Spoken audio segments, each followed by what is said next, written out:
একটা আপু কমেন্ট করছে, আপনার বউ এত কালো কেন? আপনাদের এইরকম কমেন্ট প্রায়ই দেখি। আসলে যে আপুটা কমেন্ট করছেন, আসলে তার চেহারাটা যে কত সুন্দর আসলে দেখা তো যায় না, না দেখে তো বলাও যায় না। আপনার কমেন্টে পরে আমি বুঝলাম যে আসলে আমার বইয়ের চাইতে হয়তো আপনার অন্তরটা আরো বেশি কালো।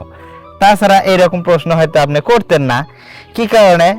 দুনিয়াতে সাদা কালো চেহারার মানুষ অনেক আছে, শুধু আমার বই যে কালো তা কিন্তু না। কালো মানুষ কিন্তু বহুত আছে। একটা কথাই আছে, কালো জগতের ভালো।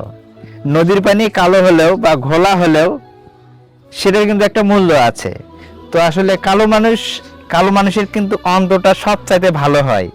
এটা আপনারা বিশ্লেষণ করলে হয়তো জানতে পারবেন। সাদা মানুষের চাইতে, সাদা চেহারার মানুষের চাইতে কালো মানুষের অন্তরটা অনেক ভালো হয় এবং তারা সংসারী হয়। আর কথাই আছে, নদীর পানি ঘোলা ভালো, জাতের মেয়ে কালো ভালো। হ্যাঁ, এটা ঠিক। আসলে আপনার অন্তরটা যে এত কালো, যে কারণে আপনি হয়তো এই প্রশ্নটা করছেন। তো ধন্যবাদ আপনার কমেন্ট দেওয়ার জন্য।